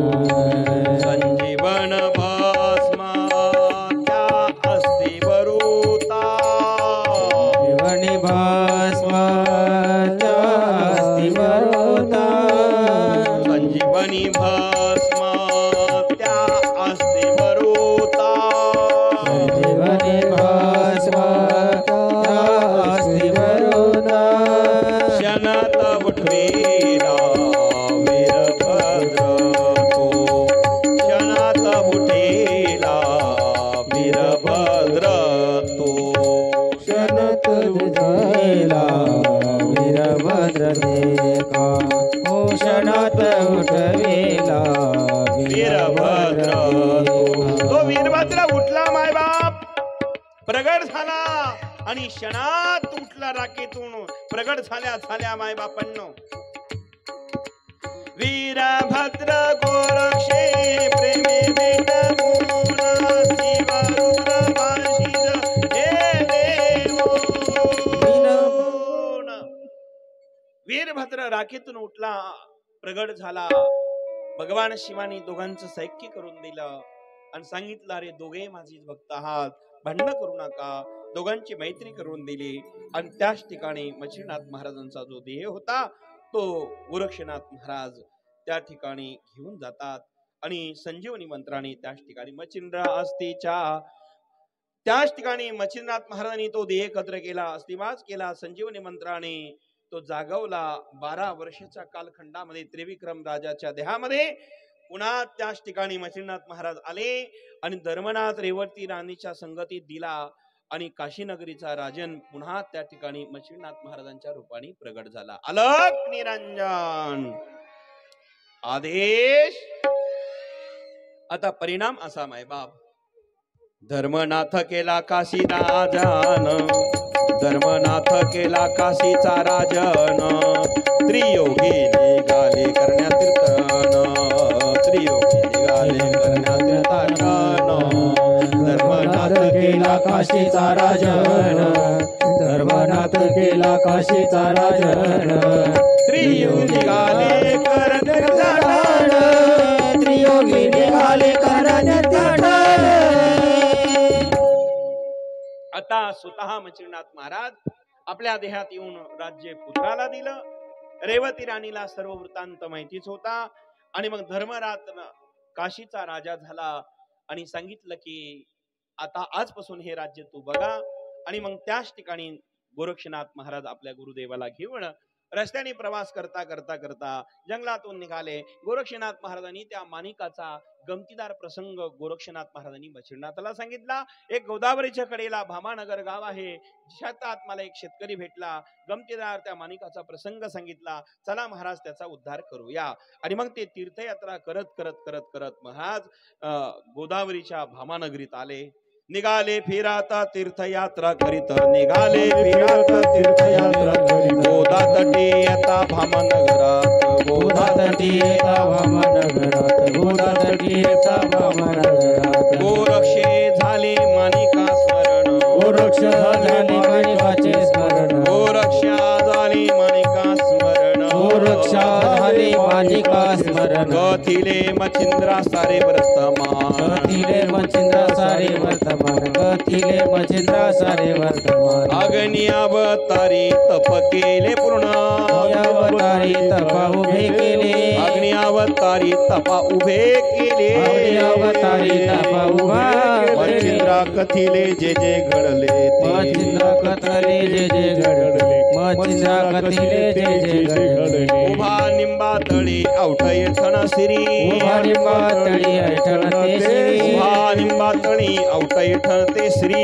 निंबा तळी ऐठण ते श्री. दिगंबर काया वस्त्रना शरीरी, दिगंबर काया वस्त्रना शरीरे, दिगंबर काया वस्त्रना शरीरे. वासना राहिले हाडाचा सापळा, वासना राहिले हाडाचा सापळा, वासना राहिले हाडांचा सापळा, वासना राहिले हाडाचा सापळा. बडबडी नका कुंबळा, जटाबटबटी नखांचा चुंबळा, जटाबटबटी नखांचा चुंबळा. अत्यंत क्रोश झालेला तो माणिक गोरक्षनाथ महाराज त्या ठिकाणी आले. माणिक शेतकऱ्याचा तो प्रसंग सांगितला. समवेत चौरंगीनाथ आहे, मच्छिंद्रनाथ आहे, गोरखनाथ आहे. त्या माणिकाची तपश्चर्या चालू असताना समाधीच्या बाहेर शेवटी माणिक म्हणाला, पूर्वी एक जोगड्या आला होता, आता 3-3 आले, काही काम धंदे आहे की नाही? माणिक आडवं बोलू लागला. गोरक्षनाथ म्हणाले, गुरुदेव हा जरा अडभंगच आहे, त्याला दीक्षा द्या. मग समाधीच्या बाहेर काढलं, त्याला दीक्षा दिली. त्याचं नाव माणिकाचं अडभंगनाथ ठेवलं. आणि अडभंगनाथ ठेवून दीक्षा दिल्यानंतर सांगितलं, चंद्र सूर्य असेपर्यंत तू अमर राहशील आणि तुझी जो भक्ती करील त्याचे संकट दूर पळून जातील, म्हणून आम्ही तुझं नाव अडभंगनाथ ठेवतो. म्हणजे आड संकट भंग करण्याची ताकद त्या नवनाथात आहे, ते तुझं राहील. आणि जे नवनाथ 3 चिरंजीव आहे त्यापैकी तू चिरंजीव राहशील, असा आशीर्वाद गोरक्षनाथाने दिला. नाथपंथी बाणा मच्छिंद्रनाथाने, चौरंगीनाथाने दीक्षा, अनेक प्रकारची लीला घडली. त्या ठिकाणी दीक्षांती सोहळा घडला. गोरक्षनाथ महाराजांच्या आज्ञेने गुरुदेवाने स्वीकारली आणि मच्छिंद्रनाथ महाराजांनी दीक्षांत सोहळा देऊन अडभंगनाथ महाराजांचा विद्याभ्यास करून घेतला. अनेक प्रकारचे मंत्र तंत्र विद्या सर्व विद्यांमध्ये पारंगत केला. ती घटना जिथे घडली ती आपल्या जिल्ह्यात, नगर जिल्ह्यात, आपल्याच परिसरात भामानगर भामठणला. किती मोठे भाग्यवान आपण आहोत. ही कथा जिथे घडली त्याच भूमीत आपण आहोत. आपण किती भाग्यवान आहोत. नारायणगिरी बाबांची कृपा झाली म्हणून आपल्याला ती सेवा मिळाली, ही आपल्या गुरुची कृपा आहे. ज्यावेळेस हे सगळे देव तिथे आले होते, सर्व प्रकारच्या देवानी सर्व विद्यांमध्ये पारंगत केलं आणि चिरंजीवच्या नाथाला केलं. चिरंजीव करणं इतकी सोपी गोष्ट नाहीये. अडबंगनाथ चिरंजीव आहे, चरपटीनाथ चिरंजीव आहे आणि मायबापांनो चरपटीनाथ, चौरंगीनाथ, अडबंगीनाथ हे चिरंजीव आहे. बाकीच्या समाध्या आहे आपल्याला माहिती आहे. मुद्दा असा आहे की त्या ठिकाणी आशीर्वाद दिला आणि जो कोणी तुझी भक्ती करेल त्याचे सर्व संकट दूर पडतील आशीर्वाद देऊन मग अडबंगनाथ महाराजांना ते घेऊन जातात. पुढे जाता जाता काशीला गेले. धर्मनाथाचा पुत्र त्यांनी अत्यंत सुंदर राज्याभिषेक केला असताना माघ शुद्धेचा तो दिवस होता आणि मग त्याच दिवशी मच्छिंद्रनाथ म्हणाले जो कोणी हा उत्सव करेल त्याला अगणित पुण्य प्राप्त होईल. ती तिथी होती माघ शुद्ध द्वितीया अर्थात धर्मनाथ बीज. तिला आपण सगळेजण धर्मनाथ बीज म्हणतो. ज्या निमित्ताने अन्नदान करेल त्याला निश्चित स्वर्गाची प्राप्ती होईल आणि जो अन्नदान करून त्या निमित्ताने सेवादान करेल त्याला ही भगवत प्राप्ती झाल्याशिवाय राहणार नाही. म्हणून हा जिथे जिथे नाथपंथ असेल हा सोहळा भारतभर करा असा आदेश नवनाथांनी दिला. त्यावेळेस 33 कोटी देवता होते आणि तो दिवस भारतभर सुरू झाला. अर्थात धर्मनाथ बीज आपण म्हणतो आहोत. अडबंगनाथ भूमीमध्ये आपण ती साजरी करतोय. गेले 21 वर्ष झाले. येत्या 4 फेब्रुवारी ते 12 फेब्रुवारीच्या कालखंडामध्ये धर्मनाथ बीज यंदा भव्य दिव्य त्या ठिकाणी होणार आहे. महाराष्ट्रातले कीर्तनकार आणि दिवसभर रोज अन्नदान नवनाथ पारायण भव्य कार्यक्रम आहे. आपण सर्वांनी त्याचा लाभ घ्या. ही नारायणगिरी बाबांची कृपा आहे. म्हणून मायबापांनो धर्मनाथ बीज सोहळा सुरू झाला. पुढे मायबापांनो जाता जाता त्याच ठिकाणी चौरंगीनाथ महाराजांना अमर केलं. चौरंगीनाथ महाराज ही दीक्षा देऊन त्या ठिकाणी जगाचे कल्याण करू लागले. रेवणनाथ महाराज चमस नदीच्या काठावरती जन्माला आले. त्या ठिकाणी चमस नारायणस रेवणनाथाच्या रूपाने नागनाथ महाराज वडवाल गावला जन्माला आले. नागनाथांनी अनेक प्रकारची साधना केली. नागनाथ महाराज ही जगाचं कल्याण करू लागले.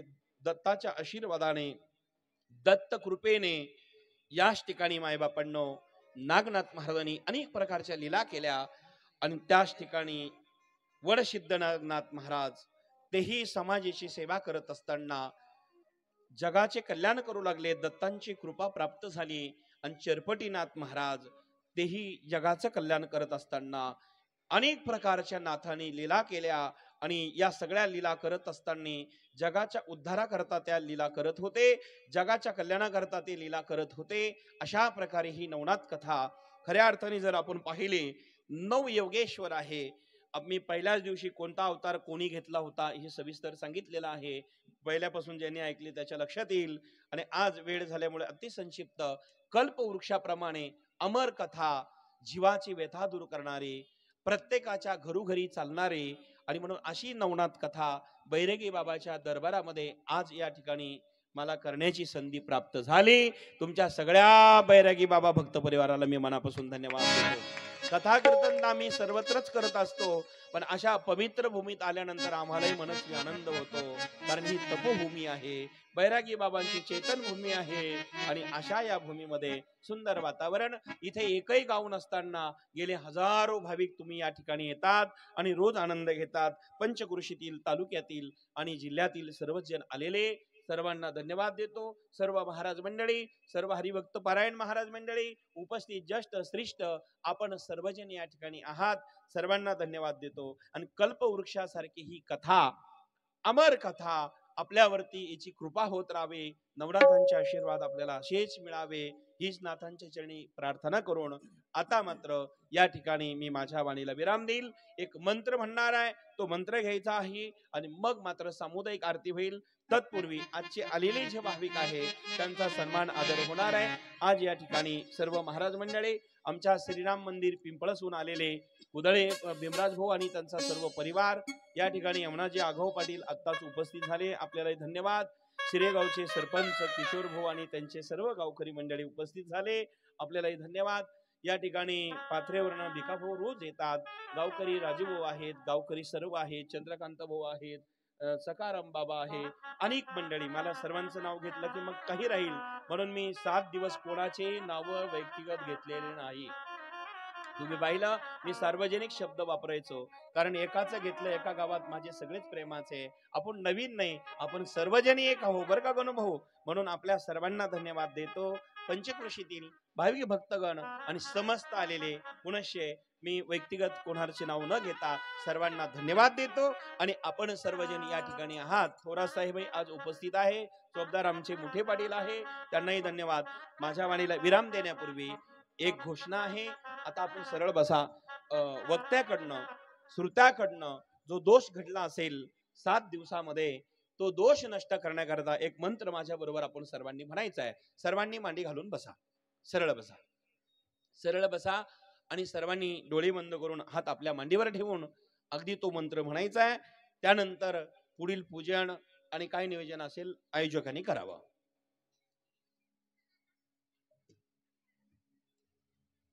ओम हरये नमः. ओम हरये नमः.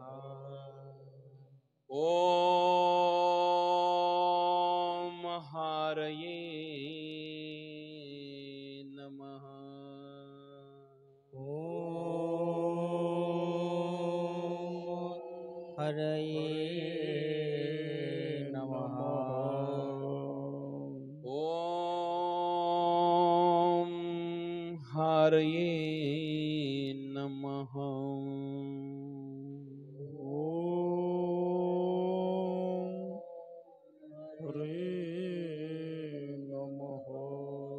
ओम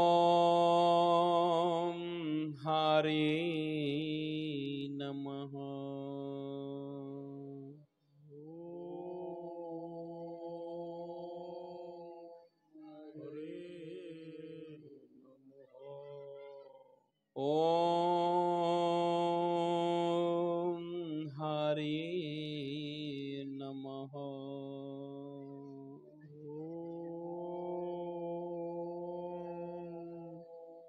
हरये नमः.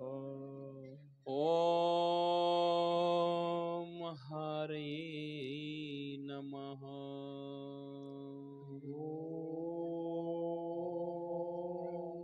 हरये नमः.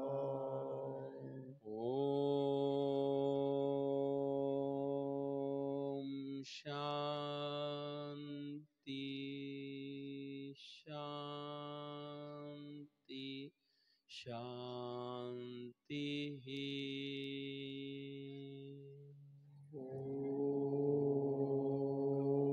ओम शांति शांति शांति.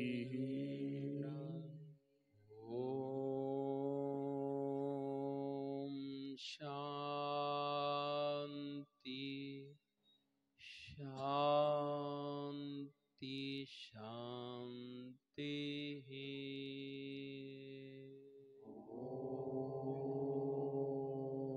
शांति शांति शांति.